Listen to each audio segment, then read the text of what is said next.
a sword, a sword. Ezekiel 21. God's message came to me, Son of man, now face Jerusalem and let the message roll out against the sanctuary. Prophesy against the land of Israel. Say God's message, I'm against you.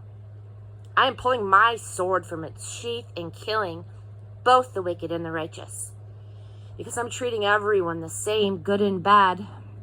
Everyone from south to north is going to feel my sword.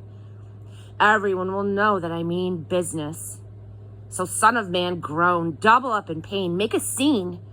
When they ask you, why all this groaning, this carrying on, say, because of the news that's coming.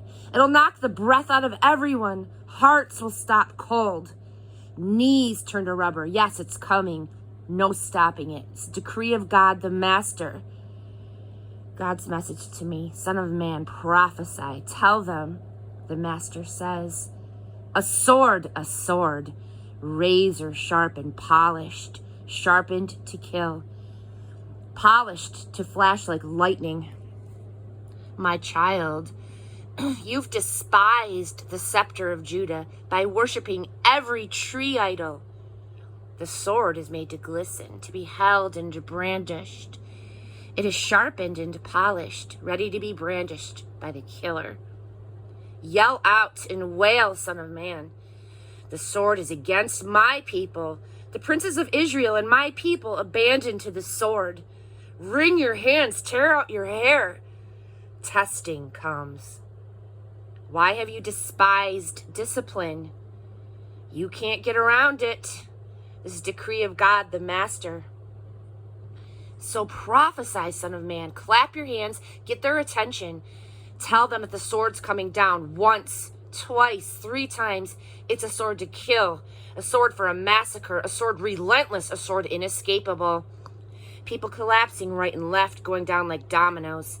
I've stationed a murderous sword at every gate in the city, flashing like lightning, brandished murderously. Cut to the right, thrust to the left. Murderous, sharp-edged sword. And then I'll clap my hands, a signal that my anger is spent. I, God, have spoken. God's message came to me, Son of man. Lay out 2 roads for the sword of the king in Babylon to take. Start them from the same place. Place a signpost at the beginning of each road. Post 1 sign to mark the road to the sword of Rabbah at the Ammonites. Post the other to mark the road to Judah and Fort Jerusalem. The king of Babylon stands at the fork in the road, and he decides by divination which of the 2 roads to take. He draws straws. He throws God dice. He examines a goat liver. He opens his right hand. The omen says, head for Jerusalem. So he's on his way with battering rams, roused to kill, sounding the battle cry, pounding down city gates, building siege works. To the Judah leaders who themselves have sworn oaths, it will seem like a false divination, but he will remind them of their guilt, and so they will be captured. So this is what God the Master says. Because your sin is now out in the open, so everyone can see what you have been doing, you will be taken captive. Oh, Zedekiah, blasphemous and evil prince of Israel, time's up. It's punishment payday.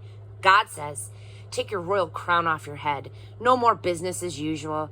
The underdog will be promoted and the top dog will be demoted. Ruins, ruins, ruins. I will turn the whole place into ruins, and ruins it will remain until the one who comes has a right to it, and then I'll give it to him. But Son of man, your job is to prophesy. Tell them this is the message from God, the Master, against the Ammonites and against their cruel taunts. A sword, bared to kill, sharp as a razor, flashing like lightning. Despite false sword propaganda circulated in Ammon, the sword will sever Ammonite necks, for whom it's punishment payday. Return the sword to the sheath. I will judge you in your home country, in the land where you grew up. I will empty out my wrath on you, breathe hot anger down your neck. I will give you to vicious men, skilled in torture. You'll end up as stove wood. Corpses will litter your land. Not so much as a memory will be left of you. I, God, have said so.